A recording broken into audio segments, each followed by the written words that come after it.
Hanging with the Hammer.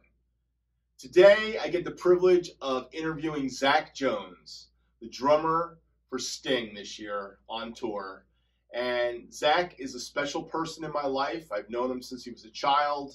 I've known his dad for a long time. We're good friends. And this is an awesome opportunity to spend some time with Zach and talk about his career, which has been growing steadily for the last 15 years. So this is part one of a two-part interview where I talk to Zach Jones, touring drummer with Sting. Today, where are you at today, Zach, with Sting? I'm in Caesar's Palace in my hotel room in Las Vegas, and we're here for tonight. Will be our last show of a 3-weekend residency here. He's doing these. There's another one next April 23. And this is the second one he's done. They did one back in the fall too. Your association with Sting didn't start though in this past year. This has been going on for quite some time, from what I remember. Remember you being in a band called Secret Someones, and tell us a little bit about that, because that was the band that really, I think, opened a lot of doors for you in some respects. But maybe you might have a different take on that. So no, that's fair to say. I that band was me and 3 singer-songwriters who I knew from just sort of the New York songwriter scene. Bess Rogers, Hannah Winkler, Lilia Broussard. And the 4 of us started that band. And Lilia had a manager at the time who sort of immediately took a liking to the band. And he was connected with this guy called Martin Kierszenbaum, who has a label called Cherry Tree Records. So Andrew was the manager. He gave our EP to Martin, and Martin signed that band to Cherry Tree. Now, Cherry Tree was a great label. They had like Paiste and Robin, LMFAO, a bunch of like cool kind of indie pop acts. And so we got signed around the same time as friends of ours too. And they were a subsidiary of Interscope Records, and Sting has been on Interscope, I think, for quite a while, and he was signed to Cherry Tree Records. So Martin and Sting have had a relationship since like the early 90s, I think, and Martin became Sting's manager a few years back. And so that's kind of the connection. Was I got signed with that band to Martin's label. Martin and I got to be friends, and he knew I was a big Sting and Police fan. And so when there was an opportunity, he kind of, snuck me in the side door to do like a session here or there, or, I did a lot of little kind of one-off things with him for a long time. And sessions where we did NBA All-Star Game, like the halftime show. And I played on the record that he and Shaggy made together, played on a couple songs. And then, this is the first time that I've like properly been the guy on tour since March of this year. But it's been since maybe 2015 or something that I've been doing kind of sporadic things with him. So I mean, you've been around a little bit, and I know you did things before Sting. Besides Secret Someones, I think you did what do they call it? Great Big World. That was big in the middle of 2000s, I guess 2010-ish. And was that all you're moving to Brooklyn, and the New York scene? Was that all part of the people you met in the scene there in New York? Yeah, it's really, man, like just that. I trace it all back to a friend of mine who's actually a drummer, a guy named Ryan Vaughn. I met him years ago at the Saint in Asbury Park, and he played my drum set that night, and we got to be friends. We just talked, had a nice time. And I wasn't living in New York at the time, but he said, man, if you ever move back, hit me up. And it was like 2 or 3 years later, I still had his number and I remembered. So I called him, and he was really gracious, especially as a fellow drummer. He wasn't territorial about his people or his scene or whatever. And he was like, you should come down to this place and this place. And everybody I met in a roundabout way was through him. And then, yeah, I like Rockwood Music Hall is this great venue on the Lower East Side in Manhattan, and that's kind of where I met everybody, or met people through people who I met at Rockwood, and that was like Secret Someone's, Great Big World. I played with a guy named Robbie Gill for many years down at Rockwood Music Hall, and I had have a band with a few of my best friends called Brooklyn Sugar Company. One, two, three, four.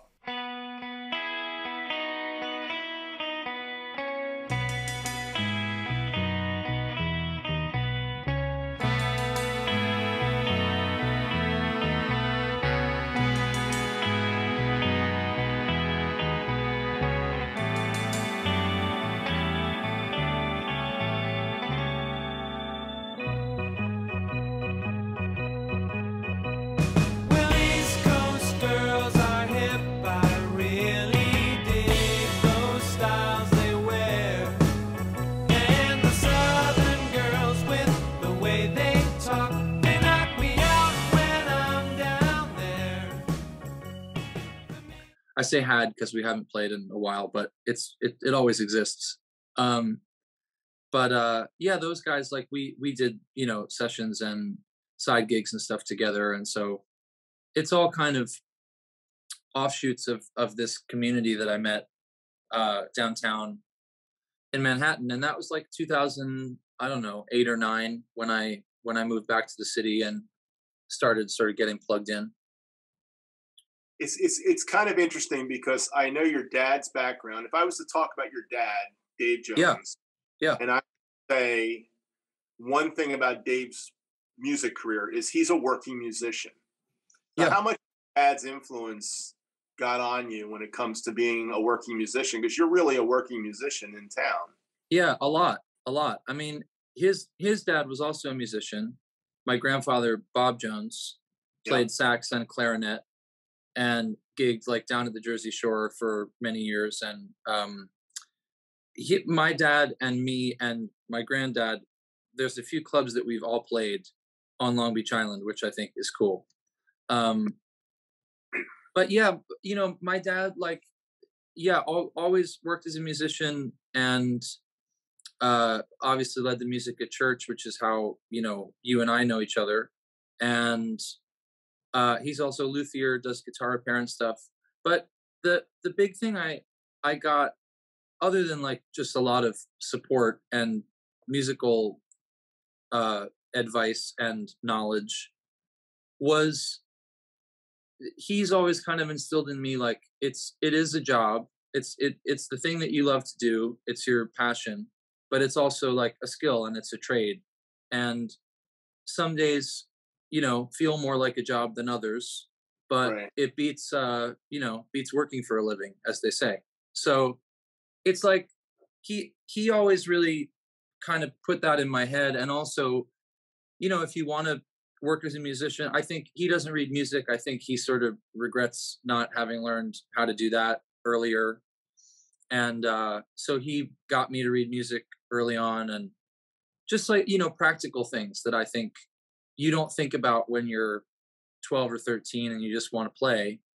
But if it hadn't been for those things, I wouldn't have had the opportunities I did, So yeah, he was always really good about kind of the practical aspects of what it means to play music for a living, and that's invaluable because a lot of people don't have that, have that sort of perspective. So that was always really cool, and continues to be. Yeah, I know how proud he is of you too. We talk often, your dad and I, even though we live in different states, but every up there, we connect, in some way. Yeah. And I think the interesting thing is there's a work ethic that he put in you about being a working musician, and I don't think a lot of young people your age get that. I work with a lot of young people in the West Palm Beach area because the church I go to has got a lot of creative people. Yeah. And I work on a lot of their projects because I've got a home studio, and this is a good room to record drums. There's not a lot of places to record drums unless you're going to take it into a studio, Sure. So sure. So I work on these younger projects, and one of the things I notice is the work ethic of a lot of young people is not what you have. I mean, you have a work ethic, and I think to make a living at it, you have to, and it's hard to make a living today, from what I'm understanding of. Like it's not the same music business that your dad and I grew up in. You know what I mean? I mean, man, it's not even the same music business that I grew up in. You know, I mean, I don't. Yeah, I don't know what it's like for kids who are, you know, out of high school or out of college trying to, especially side musicians. You know, I don't know what that looks like these days, and I know that there's a lot more emphasis on social media. You know, making videos for Instagram and TikTok and all that kind of stuff, and that's great. I mean, I really think whatever connects you to other musicians is a great thing, however that happens. You know, I for me, connecting with people who lived in my city in New York was the key to being able to work as a musician. You know, so um yeah, but I don't know. I think it looked a lot different when I started doing that than it does now, and it looked a lot different 10 years before that and 10 years before that. You know, it's always evolving. Well, I think there's always been that community thing, like you're talking Yeah. about. Like your dad and your grandfather played down in, on Long Beach Island. That's where you guys grew up, in that area, and you played in those clubs, just like I played more in North Jersey and Central Jersey, Monmouth Yep. County, and that's where I found gigs and people I knew, and I had a really good, I was like a ringer for a lot of weddings and things like GB Yeah. gigs, those things, all during the 80s and 90s until I moved down here in 2000. And when I moved to Florida, I knew nobody. I didn't have any. There was nobody to connect to, so I had to go find it. And of course, I played in church, so the first place I went to was the church. Yeah. And I found a lot of musicians. And I found some really great musicians down here in South Florida to play with. Yeah. I've never gone back into being a ringer down here because I didn't want to go into the new scene, what was becoming the new scene, which was you got to be in a band down here. And it wasn't like New York, where in New Jersey, where you had that, a drummer couldn't make a gig, so he passed it on to his buddy. Hey, can you do this gig for me? And the leader was no big deal. Down here, it's all like, well, you got to come to 50 rehearsals. It's like, yeah. I don't really need rehearsals, Yeah. And it's funny because I feel like that's, in my life, that's been one of the best ways that I've met other musicians is like, you're the bass player you want can't do that one, so they recommend somebody, and now you have a new friend and a new bass player who you love working with, and that's how you kind of widen the circle. Definitely. So yeah, it's I mean, there's something great about being in a band, having the same people all the time, but just practically, in New York and I think anywhere that has like a really busy club scene, it's good to know people who can jump in, and everyone has at least some overlap of songs that they play, or everyone does Billie Jean or whatever. We all have some some things that we common tunes. So I've done a little bit of that, of like weddings and club dates and stuff. And yeah, it's I think it's fun. I think it's fun to jump in with a new band and try to figure out, see how quickly you can figure out the dynamic among everybody, and okay, this bass player kind of plays a little on top, or whatever it is. That's part of the fun for me, is trying to like decode the band as quickly as I can. And yeah, and that was the world of playing with other musicians, and I think that's the thing that is getting lost in our Instagram world and our YouTube world. I mean, a lot of drummers that follow me, that they just sit in their basement, you know what I mean, and play. And that's satisfying, to some level. I mean, it was like when I was a kid and I learned how to play drums, I'd put a record on, I'd sit along and play with it. Me too. And I was in Chicago. That was great, but nothing like sitting down and playing with a bunch of musicians trying to play those songs. Yeah, I agree. I mean, I also grew up playing along to records. And then, yeah, I mean, it was, like early days when I was young, getting to play in church with my dad's friends, we obviously wouldn't have played together, but when I got to play in the church band or my band, in middle school and high school of like guys my own age, that's the best. That it's great to play to records. It's great to learn that way, but I don't think there's anything that replaces playing with other musicians, because that's, for me, that's what music's all about. It's about community, and it's about having that shared experience. And maybe that's not what it's about for everybody, but that's definitely what it's about for me. So yeah, and that's another, a slight tangent. Another thing I got from my dad and from you and from a lot of his peers was arranging and how to play in a band and how to listen to the people around you and not just take up all the space in the room. And I think especially as drummers, that's a huge thing, that you just don't learn that unless you play with other people and you learn how to open your ears and support what's happening in the band. You don't, when you play by yourself, there's no one else there, so you can do whatever you want. You play a bunch of stuff and play all your licks, and that's cool. But really playing behind other musicians, playing behind a singer or a soloist, and learning how to be supportive and find your little moments to speak. But I think of drums as a supportive instrument, the way I approach them. So and I don't know how else you learn that unless you play with other people. No, you're right. I mean, the first time you go on a gig and you're playing too much stuff, like I was doing a gig in college and with a guy who hired me for a bunch of things, and I was practicing my double stroke roll during a polka. Uh-huh. It wasn't appropriate. You know what I mean? Yeah. He kind of said, "Hey, don't practice your double stroke roll don't practice your roll during a polka." Yeah. Start to learn what's appropriate, what's not appropriate. You don't get that when you're playing a drum cover and you're sitting there blowing off what you want to blow off, or what we see on Instagram, which is just tons of just lick after lick after lick. Yeah. It takes something to play with people. So yeah. And that brings up a really good point, because you played, we played on an album together. I don't know if you realize that. Yeah. Yes. Your first album, right? Yeah.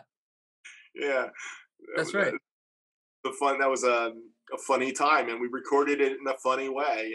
Half the album was recorded in the church and the other half was recorded in Tony Serlin's basement studio, That's right.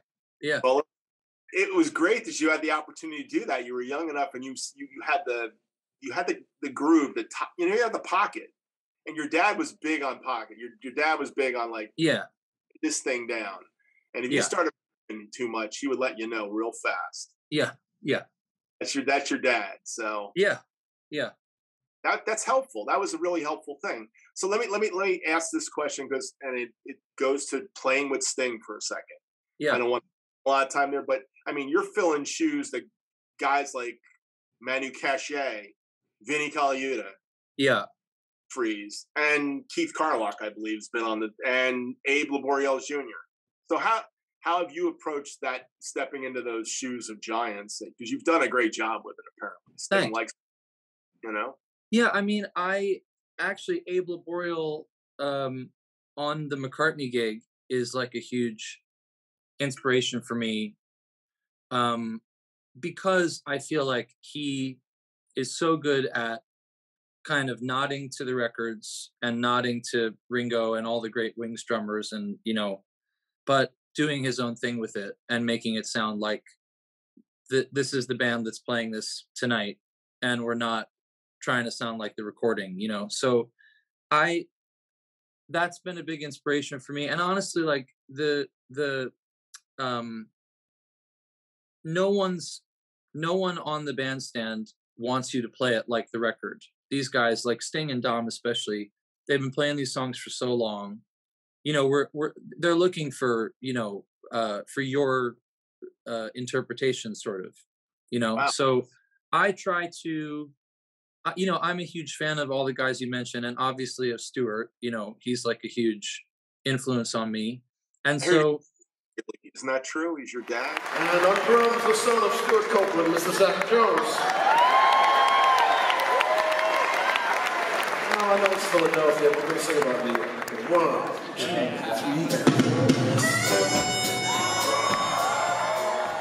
3. yeah. People don't realize that that's a joke. I know. Yeah. But yeah, so there's little, all those guys, Stewart especially, but also Vinny and Manu and Omar Hakim, and they're all like in my DNA somewhere, so I don't have to think about that when I'm playing the music. Those things are going to happen on their own, sort of, so I just kind of try to focus on playing the tunes, making it feel good, and kind of approaching it the way that I would. And unless I hear otherwise, that's what I do. And then, if Sting wants something different, or if Dom has an idea, then I do it, we try it. If everybody likes it, we keep it, but for the most part, the vibe is like, play the tunes how you want to play them within reason. And if you don't hear anything, then it's cool. I almost have to, like, I can't sit down and think about Vinny, or, Vinny in particular, if we're being honest, is like, nobody touches that. That guy is, one of one. And so if I sit down behind the drums and think about Vinny, it's not like productive. It's not a great place to make music from. So I just have to kind of sit down and go, I'm going to play the songs and do it, kind of the way that I hear it. And, Josh being the guy who was here immediately before me, a lot of the arrangements and stuff, there are definitely things that Josh was playing that I have kind of incorporated, because that's what everybody's used to, because that's what they've been hearing for the last few years, So I like, in preparing for this, obviously I love all the records, but like, I went back and just watched a ton of YouTube, like, live stuff with Josh, with Vinny, with Abe, with Keith, like everybody, just to kind of absorb all of it and then try to do my own thing. I think that's a great approach, Zach. And I mean, it comes through. You're playing like you. Thing I see, it's you, and apparently Sting is digging what you're doing, and that's the key. You don't have to play a lot to play in the pocket to make it feel right. Yeah, and no, feel good. And you really have figured that out. And I know that's something your dad probably really instilled in you at a very young age. Yeah. It took me years with your dad to kind of get that in my brain, because I was always trying to get those things I heard on the record. And even when I do covers now, a lot of times guys say to me, "You didn't play like the record." I say, "Yeah, but I don't have that. I can't make that happen, but I can play what I play on top of this." But if I was doing a gig with somebody and we pulled that song out, because that's really what a pro would want anyhow. They wouldn't want you to try to be something you're not. Nobody can play like Vinny. Vinny plays like Vinny. That's it. Anybody else, that's right. Ridiculous, Yeah. And I mean, I think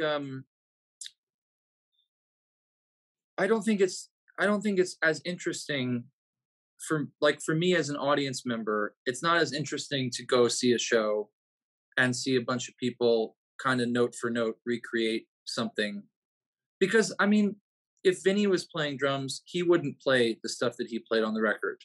He would play something new for that night, so it is about I've heard Sting say that, like, he feels like the recording is like the birth of the song, but it's not the end of the song. Then the song is going to live for however long he plays it, and then beyond that. And so some of these tunes he's been playing for 40 years, he doesn't want to get on stage and play it exactly like the record every night. You have to kind of find new ways in and discover things about it. And So I think everyone in the band is a contributor to that, to keeping it kind of fresh and interesting within reason. And that's kind of my, the longer I'm on the gig and the more comfortable I get, I just am kind of always adjusting that dial a little bit of like where to push something, where to lean back, where to kind of do the fill I did last night, all that kind of stuff. And that's part of the fun of it. It's just kind of finding your own thing within, the great songs and great performances that are in your head from the records. But 7 days, like we haven't actually played it live yet, but we've rehearsed it a bunch. And that's definitely one that I'm like, I have to find my angle on it, sort of, because the way that Vinny plays it is so Vinny. It's like the most signature. It's everything about his approach is kind of in the way that he plays that song, So that song that was completely different was Manu Cachet. Oh yeah, there's that video of Sting's. I'm sure you've seen it. And he was playing 7 days completely straight up. And, Manu's got tons of interesting things he does. Yeah. It's high to go anywhere near what Vinny did. And I thought that was an approach. Yeah. For a guy got all the splashes and all. I mean, if I was to think of a guy that listened to Stuart Copeland as much as anybody, it would have been Manu Cachet. I mean, with all flash cymbals during the Peter Gabriel era was just incredible. I mean, it was a real inspiration to me. Oh man, that Manu on that Peter Gabriel stuff is just incredible, amazing. He's so good. Yeah, that was my one real like adjustment, because also on this gig I play the kit I would normally play, which is just like I have a 4-piece kit, rack, floor, kick, snare, couple crashes and a ride. But I did buy a splash cymbal because that was like I need to have a splash for the Sting gig, It's only right. Which one did you go for? I know you're playing Paiste now. We haven't talked about endorsements and stuff, but I know you're playing Paiste. So which splash? It's a 10-inch. I'm pretty sure it's a 10-inch dark splash. It's the Master Series, and that's cool. What I have all the my whole set up is the Master Series because I just love them. They're super musical, and they've actually the Paiste people are so cool and nice, and they sent me the Master stuff, which is what I sort of was leaning toward, and then they also sent me these Formula 602s that I think Vinny developed with them, and because they were like, you might want something a little brighter, and we tried them out, and honestly, the Masters, like for me, just totally won the day. They're a little darker and more mellow than I think you would think to use on this music, but I think they actually work really well. They the way they sit in the mix is so nice because they don't they're not harsh and they don't sort of jump above the stuff. They blend really well, and I'm just used to that sort of sound and feel. That's what I like. So they've been really, really great. Well, I know for years you were back and forth with dark cymbals. I mean, Cade, Phosphorus. Your dad was talking about Phosphorus 18-inch hi-hats for a while, and and all that. Matter of fact, I gotta bring something out here. This is something your dad sent me with a pile of your broken cymbals. Yeah. This remember this cymbal? I love that cymbal. I still got it. One day you have to come sign it for me, Okay. That's a great ride. I parted with the other crack cymbals. I gave it to a church that needed some cymbals, and I was gonna dial them in, but this one still sounds kind of cool. Yeah, it's kind of dry and kind of dark, But so that cymbal, my high school like jazz band drum set, they had that cymbal, and I loved it so much. So I bought the same thing, but then I got mine and I didn't like it as much. So I traded the one from my high school. So that's the one from the high school that I swapped out because I liked it better. But that's such a, on this gig, it's the first time that I'm kind of like, I have this, the ride is it's a 21-inch medium ride for the Master Series. And it's a nice crash. It crashes really well, but I'm not really using it for that very much. So I just have two crashes instead. But normally, you know, prior to this, I almost always just use like two cymbals. Right. And so I'm always looking for stuff that can ride well and crash well and has a nice bell and nice swells and all that. So that cymbal's really good at that to me. Kind of does everything well. It's kind of like your dad's Giant Beat 20-inch. Yeah, they're great for that too. I was in Maxwell's drum shop back in 2013, I guess it was. Yeah. I found a Paiste 505, which is like an early 70s, 80s series. It's like a poor man's 2002. Okay. It's what we call them back in the 80s. And I found this 20-inch 505 crash. I never had a crash 20 inches ever. All my cymbals were small back when I was doing stuff in Jersey. I had small crash cymbals, 16s, 15. Yeah. I think the biggest one I had was, might have had an 18, but probably a 17, you know. So I went to this 20-inch crash I found, and it was Danny Gottlieb's cymbal from. Oh, cool. Yeah, and he signed it, and it was part of his collection, you know. And I paid way too much money from it because, you know, it was from Steve Maxwell's shop. But that's a long story. But it's the thing that got me back to the Paiste thing, because then once I did, I was like, none of my Zildjians kind of paired with it. So I had a couple Paiste rides, oddball things, like a Dark Energy prototype. And yeah, they're great. Things, you know, a couple hi-hats, like a set of Rude hi-hats from the 80s that I used for years. And it got me into buying Giant Beats eventually. Eventually, I bought a 24-inch Giant Beat ride. Then I bought a 20-inch Giant Beat multi like your dad's. Then I bought an 8, and then I bought the hats. And all of a sudden, I was in Paiste land. And in that whole discovery, I found the Big Beat 2002s. Yeah. And the stability thing you're talking about. Because I've got a 22 Big Beat that's, I guess it's about 2,300 grams. And it's dark, but it's still got that 2002 thing. It's kind of got both dark, just like the Giant Beats are really thin, so they're a little darker than your 2002s. Yeah. Because I bought a 2002 ride, which I love, but it's one trick. It's like bright, cuts through. But all the Paiste cymbals, like you said, just sit in the mix. I don't care. Yeah, they do. They just sit there. Yeah, they do. And I've the Big Beats are like next on my list of I'm definitely going to get a couple of those, because I think sometimes I even like to just have one cymbal and hats, and I feel like the Big Beat would be great for that. Just something that I can kind of crash and ride and whatever. But yeah, like a lot of my kind of cymbal obsession, excuse me, has been related to recording. Like the deeper I get into recording, the more I realize that of all the things on the kit that can really like either make or break your whole sound on the drums and the way that the drums sit into the record, the cymbals are really the big thing to me, you know.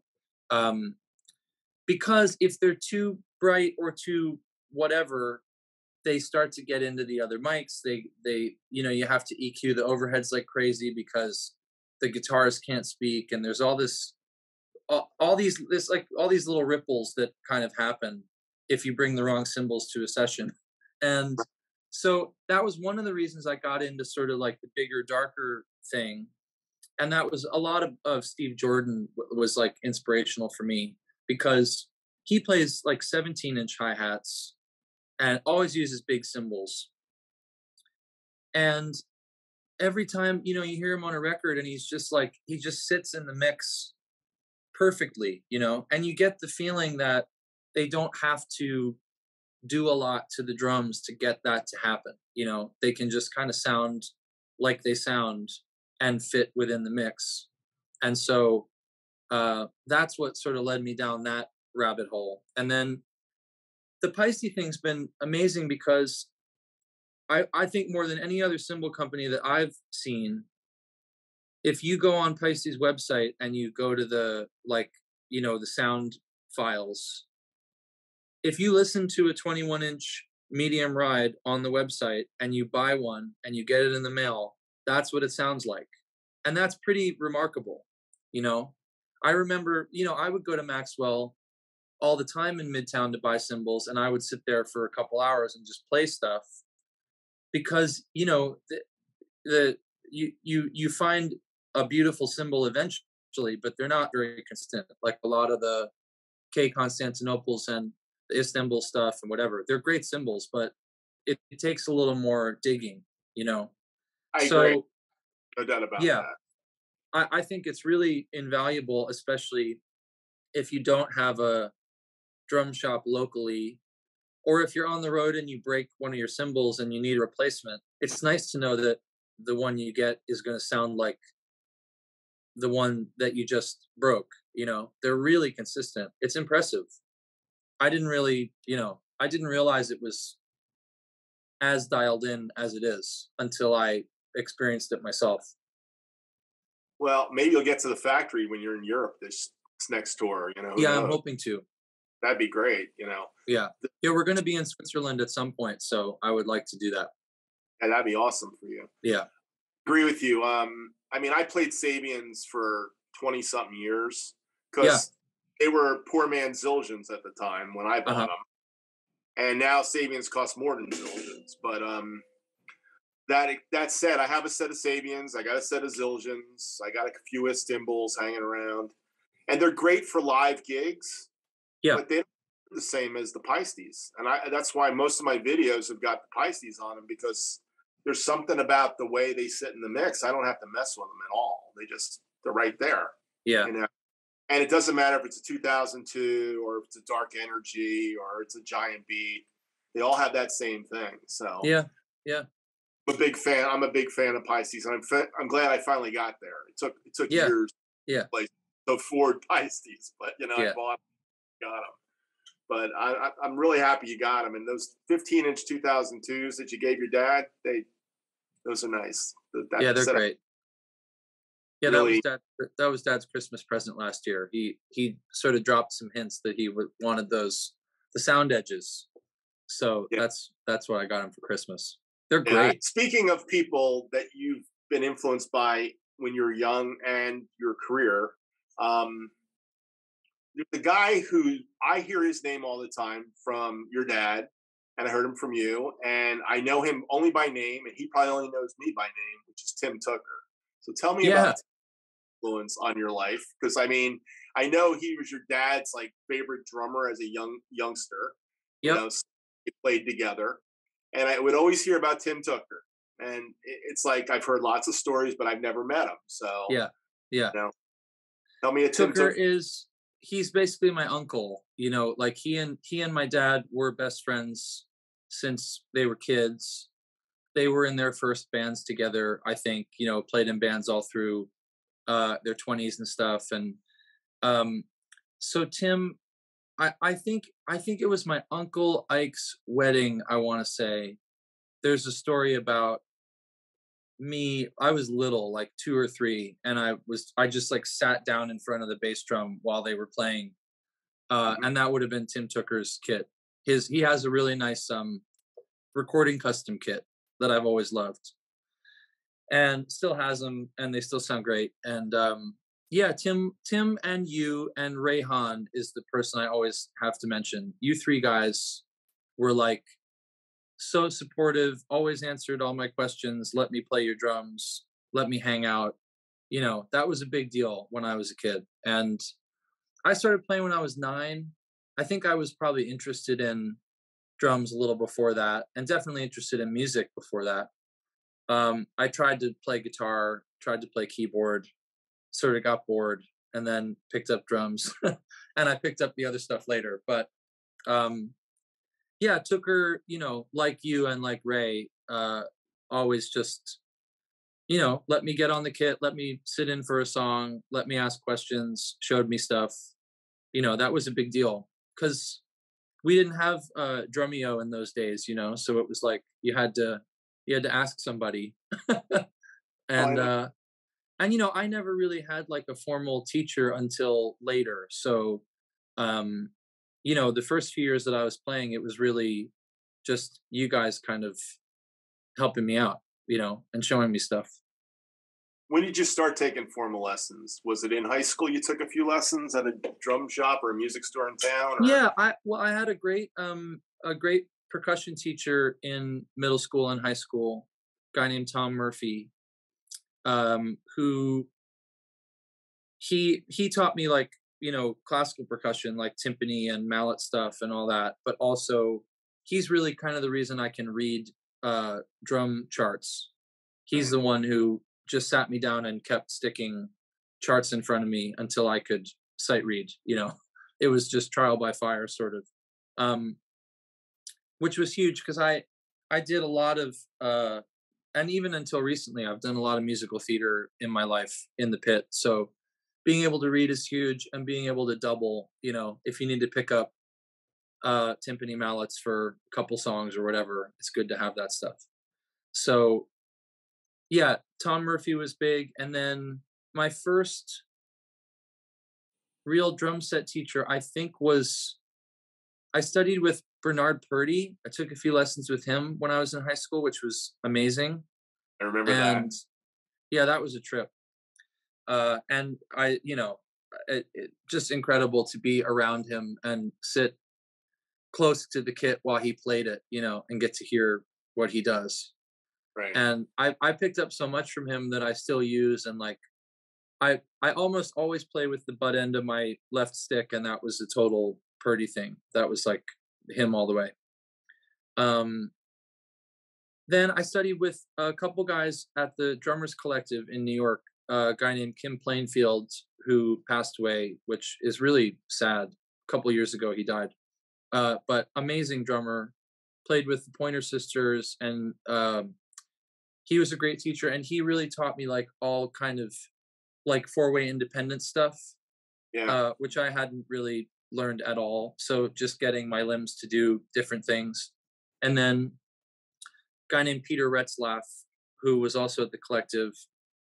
And Peter honestly is probably the teacher who's had the most impact on me, because he was the first guy who sort of got through to me about technique and why it matters. Because being, largely self-taught and picking stuff up from, friends, I never really had like anybody who sat me down and showed me on a pad, how to hold the sticks and all that kind of stuff.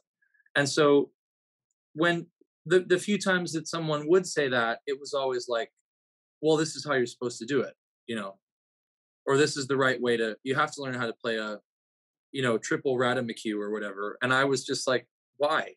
I just want to play drums. But Peter was kind of the guy who got through to me in terms of like, you will sound better. It will be easier for you to play, and you'll be able to play longer because you're taking care of your hands and you're not, giving yourself cramps and tendonitis and stuff. So that was like, if you need a reason to focus on technique, that's a good one, I think. Longevity and just, it can feel better, it can feel easier, and you can pull more sound out of the drums. So Peter really really helped me with that stuff in a big way. And then the one other guy, Billy Ward, who did you study with Billy? Just once. I took one lesson with him, but he has this DVD called Big Time that like huge deal for me. Kind of in a little more esoteric, like macro drum stuff, but man, what a brilliant guy. I bought that DVD when it came out, I guess in 2003 or 4, and yeah, I learned a lot from Billy Ward. I used to be on his discussion boards and stuff. I think he's an excellent drummer. And he's fantastic. He's a pocket guy, Yep. But he can play jazz. The stuff he was doing with the paradiddle jazz type stuff that he kind of from watching Tony Williams, which most guys don't realize that most Tony Williams stuff is all stick control and paradiddle based stuff, that he's doing. It really opened my head up, was listening to Billy Ward talk about the Big Time and watching him do those things. You know. Yeah, He's yeah, great. yeah, and also I love the way he talks about setting up the kit. I love the way he talks about tuning drums uh and also recording drums, you know, and just so many great little nuggets and concepts, and you know, really smart musical guy. Well, let's talk about recording drums, because in this day and age, you have to be a recording drummer. I mean, I I wanted a studio so desperately in the '90s. Yeah, That's Tony Serlin had that studio, and I was doing recording at Tony's house, and I can't imagine not having awesome. a day and being a young person and not knowing how to run at least Logic and have 8 mics. And because how do you do it today? Are you doing any remote recording? Did you do remote recording during the COVID time? Yeah, I did. I actually, you know, I'm not really now because we're on the road and playing so much. But I moved in. Well, it's a little bit of a longer thing, but like the short version is me and my friend Oscar Rodriguez, who he was in A Great Big World with me, and we got to be friends through that band. We kind of co-produced my first EP of like my own solo music. Tricky And bits. Tricky That Bits, yeah, yeah. And so that was like basically me and Oscar played everything on that EP, except my girlfriend Hannah Winkler sang harmonies on it. But everything else is the two of us. And we realized like we had so much fun recording together. We I think creatively are very aligned on a lot of things. And between the two of us, we play a lot of instruments. So we realized like, you know, we could do this for other artists. And basically, if somebody came in and they're a guitar player, songwriter, we can make a whole record, the three of us, you know, unless we want horns or something, then we hire a friend. But yeah, so we started doing that at this studio called Russell Street Recording in Brooklyn, and started doing it more and more. We started getting better. We started getting more work, and we just sort of wanted to step up our recording game. And so we moved into this place called Studio G, which is this amazing multi-room facility in Brooklyn. And it's sort of like a timeshare or something. Like we and a bunch of other people all share the space, all share the gear. And luckily we did that in September 2019. We moved in there. So we were sort of, you know, getting our footing, and then the pandemic hit. And it was really bad in New York in the beginning. So everything in New York just kind of totally shut down. So the studio was closed for like maybe 3 or 4 months. But then, you know, we were able to start going back. We were like, okay, if we keep the session small, if we're smart about it, we can probably start going back to the studio. So it would be like 3 of us at a time in the room, you know. We were testing, wearing masks, doing the whole thing. And we were able to do a lot of records during the pandemic, which was like a lifesaver, man. You know, just to make music and see people and make some money, because we weren't gigging at all. Nobody was, at least not in the Northeast, you know. So it was amazing. And I did do a lot of remote drums for people, you know, outside, but mostly we were doing, you know, full productions like of our stuff, working with artists. And a lot of that stuff has either like recently come out or is starting to come out now. So that's cool too, that people can finally hear all this stuff. But yeah, I love it so much. I love recording. And I think it goes back to what we were talking about before with, I think as a drummer, for me, it's drums are kind of looking at the whole picture and seeing how I can fit in and support what's happening. And so I'm always thinking about the whole picture, whether or not I'm producing. It's how I look at music. So producing really suits me and Oscar. because I think it's nice to kind of look at things from a macro perspective. I love arranging. I love great songs. I love writing songs, but I love when an artist comes in and shows us a tune and everybody gets excited. That's an amazing feeling, you know, and getting to just sort of take that from like a raw voice memo or something to a full produced record it's so much fun. It's so satisfying. And the more we do it, the better we get. So, you know, I just like to do it as much as we can because it's a blast. That's awesome. Yeah. That you've been able to do that. How Yeah. do you get to play with the musicians in a room, or you find most of your drum tracking is usually by yourself with the click? Like, It depends. It depends. Yeah, it depends on like for our records that we produce. I think we've it just depends on the song. If we know that a song is going to be like if we're going to have a synthesizer on the song that does this kind of, you know, really on the grid, right. you know, 16th note thing or something, I will probably track drums by myself to a click, and we will probably even like snap it to the grid in certain sections so that it really lines up with the synth thing. But then if it's a song that's a bit more organic or something, we might try to record, you know, me and guitar and vocals, or, you know, 2 or 3 things at once. So it depends on the tune.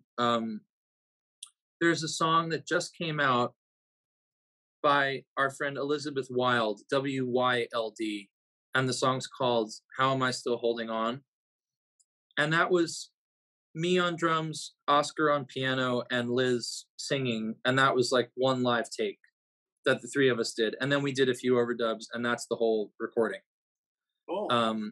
So that's like, we love doing that. But then there's a single that of hers that's coming out, I think in a week or 2, that's much more like we started with drums and kind of built it out. Yeah.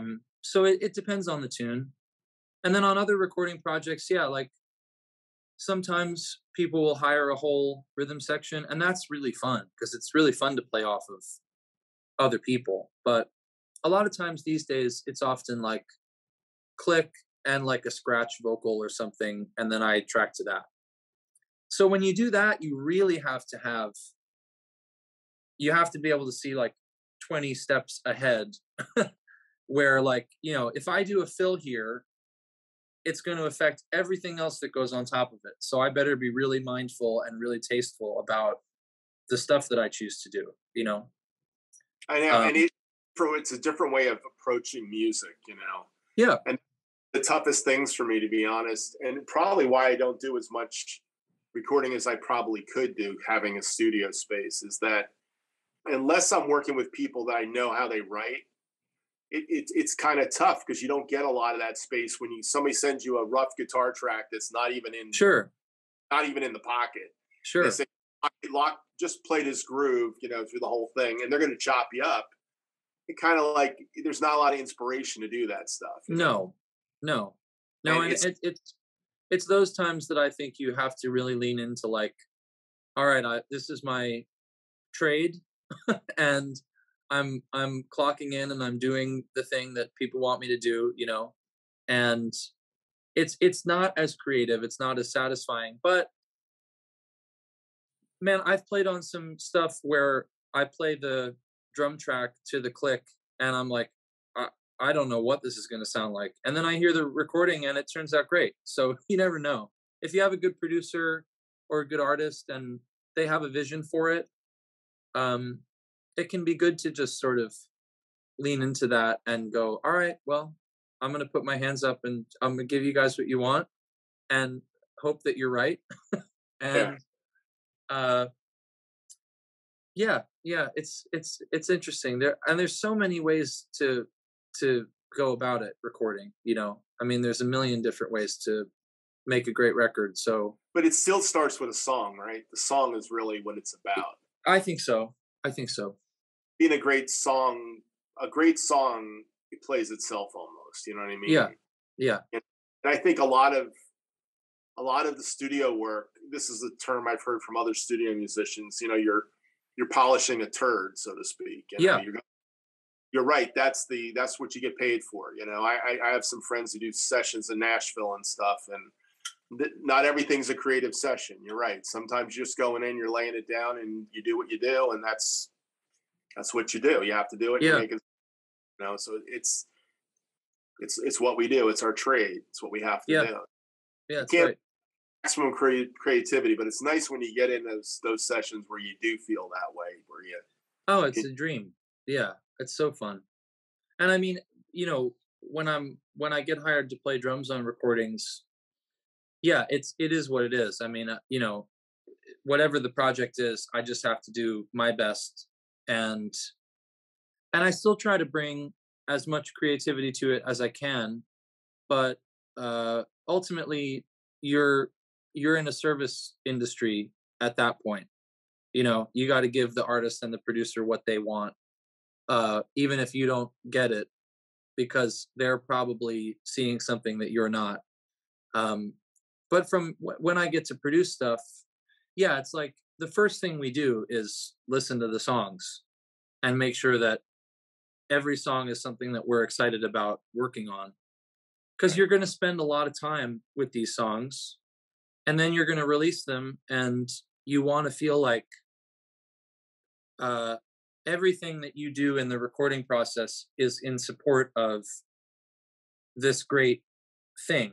You know, if you don't have the great thing, then, like you said, you're polishing a turd, or you're just kind of, I don't know, you're dressing up something that isn't worthy of dressing up. You know, if you have a great song, it's almost yours to screw up at that point. You know, you could make it really simple and it'll still work. You can go crazy with the production, it'll still work. You know, great songs, it's hard to ruin a great song, I think. Yeah, that's why there's so many great 80s songs that were great songs, but even with all the weird production they had on. Totally. Yeah. That's kind of how you have to look at that almost. Yeah. Speaking, and I don't want to take up all your day, you know, I know you got your day. No, it's fun to talk. You know, so I'll go as long as you want to go, Zach. So all right. You cut me off, okay? Okay. You know, Okay.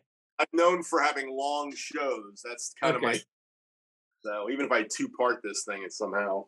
But tell me about your recording process with Sting. Does Sting record? Did you record with him when you were recording? Those or did you go in and do overdubs on top of somebody else? Trying to remember. Yeah, when we did the Sting and Shaggy tracks, that was an interesting process, because they were kind of writing and recording everything in the moment in the studio in Sear Sound in New York was where that record was made. Wow. And there were like a few rooms in the studio that were all operational. Everybody was in their own corner kind of working on stuff. And so when I got called in, I just went in for one day, and I played drums on a bunch of stuff. I think only 2 tunes that I played on ended up on the record, because they had way more songs than ended up on the album. They were just like trying stuff, you know? And I think maybe one of them, I played drums and Sting played bass with me, and then maybe one of them was just like drums to a scratch keyboard or something. But those sessions were, I mean, I was only there for a day, but it was really inspiring, because everybody was just kind of flowing. Like, there was a lot of creativity happening in the studio, and I remember seeing they had a whiteboard with like 20 something songs on it. They were just totally, you know, totally juiced and like throwing stuff at the wall. And then at some point they narrowed it all down into a record. But let's talk about your endorsements. Who you're using? ProMarch sticks and Evans, right? Yep. Is that relatively new, or something you've been with for a while now? Or? I've been with them for maybe like 2016 or something. What's cool about that I don't know if this is true for everybody, but I just have an endorsement with D'Addario, so I can get guitar strings, I can get all kinds of stuff at a discount, which is awesome. Yeah. And I love all their stuff. I love all the Planet Wave stuff and D'Addario strings, and yeah, I play Evans heads, Promark sticks, and a friend of mine, guy Carter McLean, I play his signature model stick, which I love. They're really nice. Is that like a 5A that's beefed up, or? It's between a 5A and a 5B. I wish I had one here, but I don't. Right. It's between a 5A and a 5B, but the tip that he developed is very cool. And depending on the angle of the stick, you can get different sounds out of the cymbal, which is cool. That is I like cool. them a lot. Yeah. Oh, do you live close to Carter? I know Carter was a New York guy. Did you sub for Carter on any of his shows? No. Carter lives in Connecticut, and yeah, he plays drums on The Lion King and does a bunch of other stuff. Charlie Hunter, but actually, I played with Carter's brother for a while, Jamie McLean. Oh. And so that's how I met Carter was through Jamie. But he's the guy that just kind of popped on YouTube about 5, 7, 8 years ago, I guess it was. Yep. Doing the Bennett drums, and yep. just showed up but he was doing Lion King. I mean, he took the gig after Igo left, right? Tommy yeah, Igo. He's been there for a long time. Yeah. So tell me about your Broadway. I have a really interesting connection to Broadway. Number one, I studied with a pit musician in college. Uh-huh. I got auto, and I have a good friend who's still a good friend. His name is Pat O'Donnell, who did a lot of sub work on shows in New York City. So he did. Oh my gosh, I'm trying to think of all the ones. He ended up going on the road with Chess, and there was a bunch of shows. Nice. He's got his retirement out of that. I guess you're part of Union too. Did you do any off Broadway? Were you doing? I did. Well, I've done a ton of musical theater throughout my life, but mostly, like there is I don't know why I say was, there is a theater on Long Beach Island called Surflight Theater. I think I say was because they closed for a few years, but that was like my summer job basically when I was a kid, like through middle school, high school, and after. Every summer I would go there and I would play in the pit. And that was a new show every 2 weeks, or 3 weeks.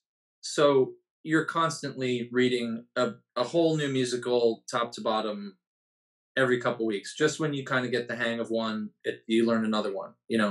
That's the best Broadway to have, by the way. Dude, I mean? yeah. Club date in New York City.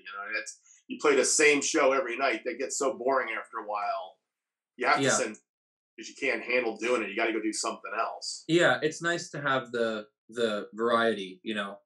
And yeah, so I did a non-union tour of Annie the musical for about a year, and then I did a Broadway show called One Man, Two Governors in 2012, but that was kind of interesting case because the band, it was a play. It wasn't really a musical. It was a play with music, and the band was on stage, and it was like a 4-piece kind of Beatles like skiffle band.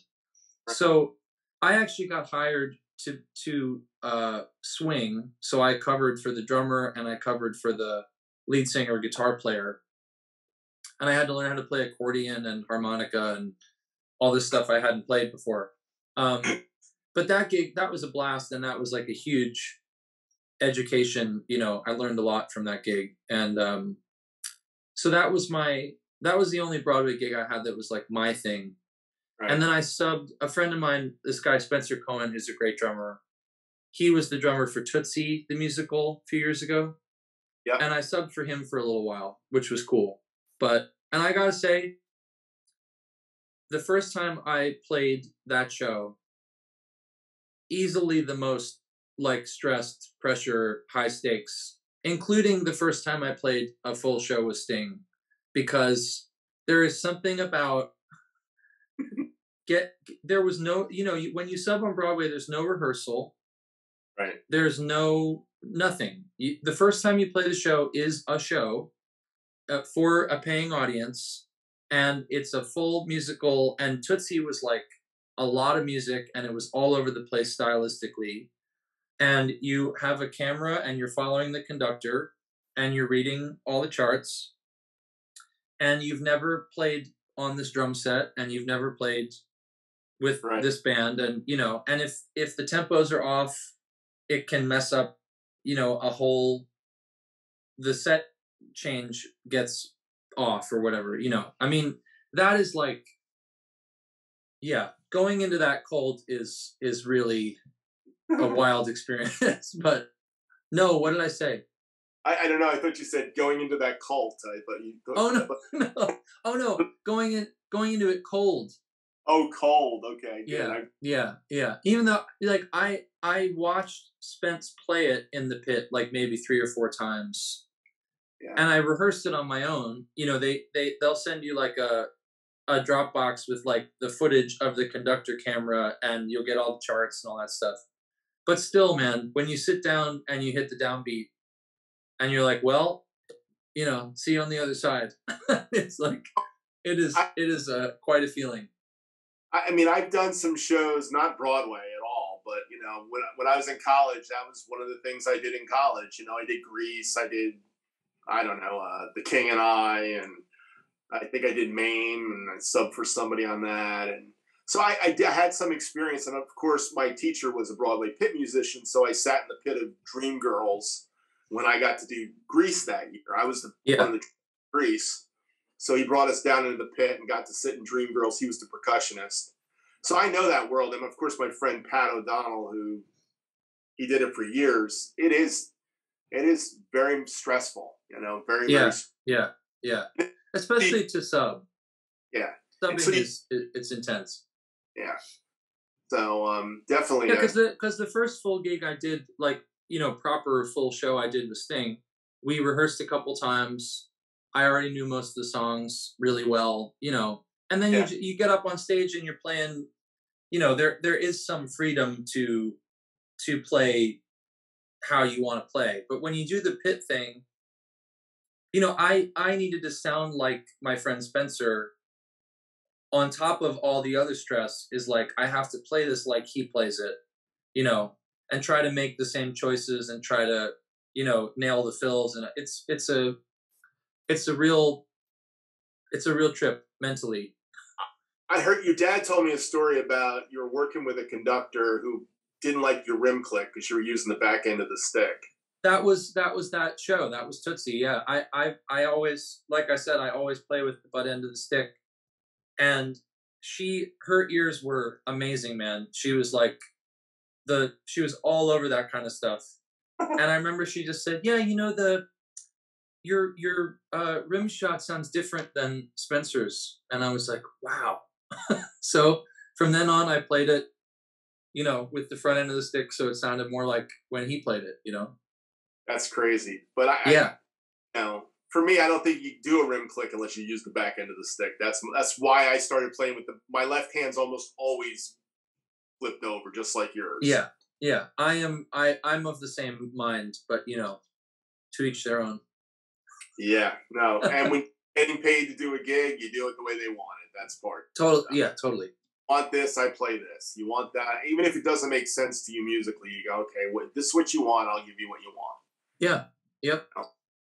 There's definitely that. So was your first gig with Sting the one in Italy? The first? Yeah. First time I played like a full show was this past fall in Sicily.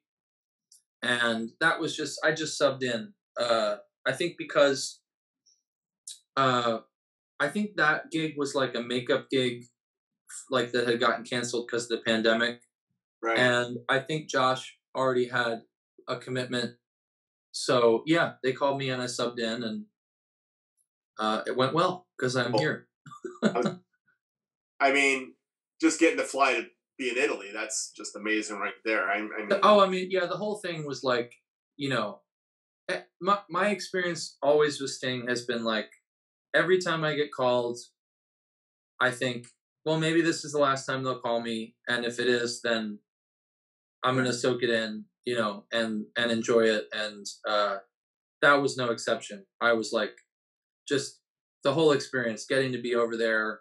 We played in this beautiful amphitheater, like an ancient Greek. It was amazing, the whole thing. Yeah. And then I'm like, all right, well, if they call me, they call me, and they did, which is cool. Now I'm here for a while. The video of that was just it seemed like an amazing theater to be playing in, It was. Yeah, it was gorgeous. And of course, is that where you met the guys from Paiste, through that gig? Yeah, Gary Grimm, who's the drum tech on this gig, who's a lovely dude. He's got some great stories too, because he teched for like Jeff Porcaro and that name. Yeah, he's been around for a long time, and he's worked with like everyone you could think of. Gad, it's a hell of a list. But yeah, I remember when I subbed in on that gig, he was like, hey, I know the Paiste people really well if you're interested in talking to them. And I said, yeah. So he sort of sent like an introductory email, and that's how we connected.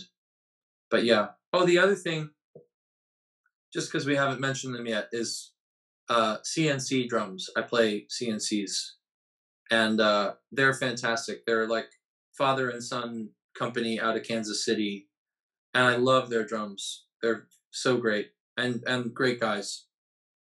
So how many kits do you have of theirs, or do you have one and then they? I have one, but we're getting a second one now, actually, because we kind of need to have two kits, leapfrogging. So yeah, I will have two kits of theirs, and I'm getting a couple snares from them too, which will be cool. Did you ever see their abalone? Yeah. Stuff that they made some. I saw that 20 years ago. I think they were making them. Yeah. So yeah, they make great drums. What series you playing of their drums? Are you playing the ones with the big lugs or the two lugs? It's the single lug casing. Yeah, they're called the Player Date 2. It's one of their kind of like stock kits, but they sound so great. I like them because they have the qualities that I like about vintage drums. Like they don't ring forever. They're they are a little more like focused and warm, but they have a little more presence and a little more and they're just more reliable because they're new and the hardware is new. If I wouldn't feel the same having like a 60s Ludwig kit on the road every night, as much as I love those old drums, but it's nice to have stuff that's reliable and replaceable and still has that sort of sound, and they look great. I have this like gold sparkle finish. They look awesome. Yeah, I've seen the kit in pictures. Are they maple drums, or are they a mahogany maple thing? I think they're maple, poplar maple. I'm pretty sure. Good. And they do like the kind of like baseball bat round over edges. Yeah. They're really nice. Kind of the Gretsch thing. Do they have a reinforcement ring in it too? Yes, I think so. That's more like Ludwig did the baseball bat, old vintage, and had the reinforcing rings. Yeah, L's with the baseball bat thing. Yeah, so, that's cool. That's so. Yeah, man. And you're still playing that Black Beauty snare drum that your dad gave you? I've been playing. I have it with me, but I've been playing Superphonic on this run, and I'm getting 5x14, and CNC's giving me like their version of a Superphonic basically, and I also asked. I'm getting a chrome over brass from them too, because I think that'd be fun to have just as an option. But yeah, I have just like a good old Superphonic right now, and it's perfect for this because it kind of cracks the way you want it to. That I have that Black Beauty that I love. That thing sounds amazing. I just picked up the 6.5. I've had a 5 for about 15 years, I guess. Yeah. 5x14 Black Beauty, which an amazing drum. Yeah. So that is just an amazing drum. And I just got, for Christmas, my wife bought me the 6.5 by 14 finally. And Yeah, awesome. it's a different thing. 6.5 by 14 is a different thing. Yeah. Live, you know. But talking about drums, like custom drums, and CNC does custom drums. Have you ever tried a solid 1-ply drum? No. You should try one. If you can get one from them, like a Noble Cooley. Noble Cooley Radio King kind of shell with 1-ply, one piece of wood with reinforcing ring. You want a drum that cracks? A 1-ply drum will crack your head off. I have a 5 Noble Cooley. That's like Craviato's thing too, right? Don't they do all single? Yeah. I've never had the pleasure. I'll have to check them out. Yeah, they're a lot of dough, but once you play with drums, you go, yeah, this is what I want. I won for about 30 years now, and it's been hard to give it up. You know. Yeah, that's cool. I have like the 2 snares I have on tour with me are also, if like desert island snare drums, I would pick these. Like it's a 5 by 14 Supra, and then the 6.5. It's this kind of like hammered out nickel over brass Black Beauty that I have, and the tuning range on that thing is amazing. Like I can get it super thuddy, I can get it kind of cranked, and it really speaks across all those ranges. That's like my number one recording drum, because it just does whatever you need it to do, you know. Between those two I feel sort of set, but like I don't really have any wood snares that I reach for often, so it'd be fun to play with the solid shell thing. Yeah, I've had a few wood shells, but I've always gone to the solid shell drums that kind of work. Yeah. And the Noble Cooley, my friend Pat, he's the one who we traded some electronics. I gave him some Elise's pads and cool. You know, a D4 way back in the day, and he gave me a Noble Cooley, and that was my first experience with it. And I was like, the drum is like, this is it. And then I had a set, and I had one of the piccolos, and I bounced. I even had a Noble Cooley kit at one point. Nice. And they're really nice drums. Yeah. But Craviato thing's exactly the same thing, except for it was the Craviato way. You know, and they're probably in the same price range. But I'm telling you, once you play a solid wood snare, if you want that thing, that's the way to go versus the ply. Because I've never ply drum that's really just blown me away. Yeah. So I have 2 solid drums. One was custom made by a custom drum company they made me 2 drums. One was a solid walnut 7 by 14. It looks like a Radio King. Yeah. And they cast aluminum, which is the exact shell that's used for the Gretsch cast aluminum drums. Cool. I got the same factory and basically put his stuff on it, and can't go wrong there. But drums, you know, there's just so much you can do with drums, you know. Yeah. So much you can do. Well, Zach, I really appreciate you spending time with me, you know. It's a pleasure, man. This has been a lot of fun, and yeah, it has. I just wish you the best with Sting and all you're doing there, and hopefully your dad got enough airtime, because I've wanted your dad to get there. Yeah, I think so. You know, I know I've listened to some of your interviews, and thank you for the nice words you said about me in other interviews. I appreciate that. Man, I mean it. Like, you know, you and Tooker and Rayhan and my dad, you know, having that support and encouragement was huge when I was a kid. And, you know, I learned stuff from all you guys that I still use today. And so thank you. And thanks for having me. This was fun. Welcome. Thanks for being on, Zach. Yeah, man.